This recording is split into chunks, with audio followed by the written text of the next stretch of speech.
text scales, that's something which is more particular to my own way of looking at these things.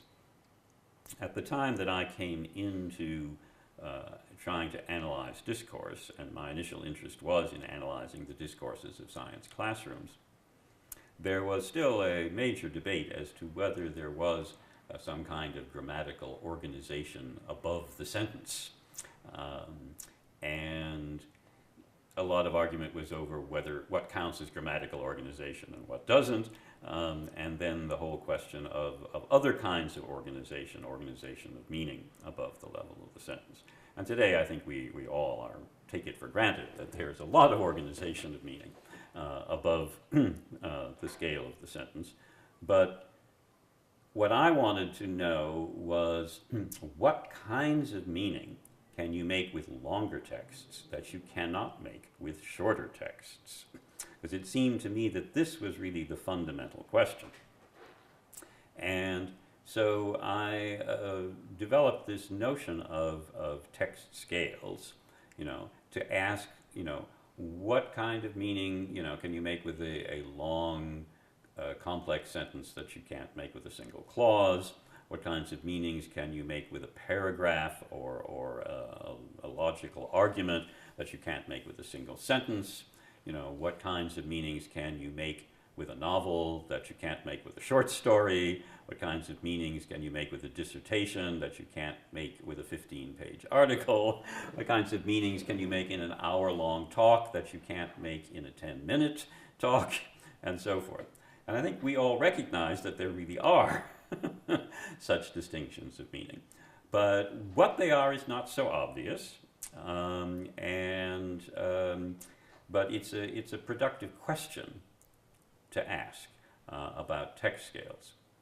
Now, in being consistent with my larger point of view, in which it is always the activity or the activity genre, the people doing things, that is fundamental and not the text that's fundamental.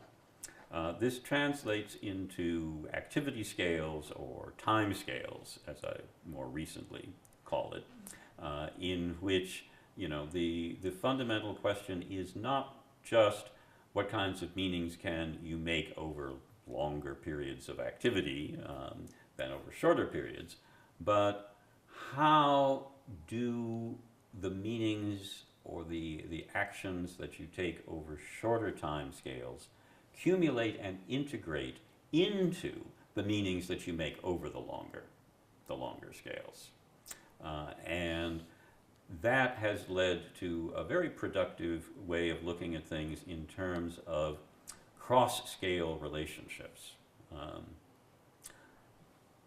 And the fundamental model that I've used for that has come from developmental biology indirectly, which was another collaboration earlier in my career, and also from complex systems theory more recently, which is the notion essentially of a sandwich or a three-level model in which you put whatever level you're interested in the middle, and then you look at least one level above it, meaning longer than it, and one level below it, shorter than it.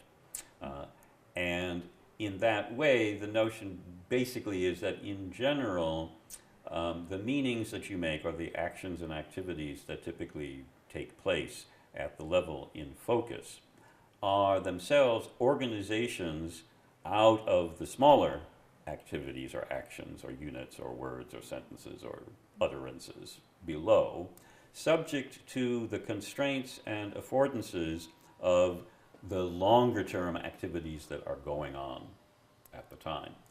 So if you're in the middle of a science lesson, those longer scales are represented, let's say, by the entire lesson or the unit and topic that you're dealing with.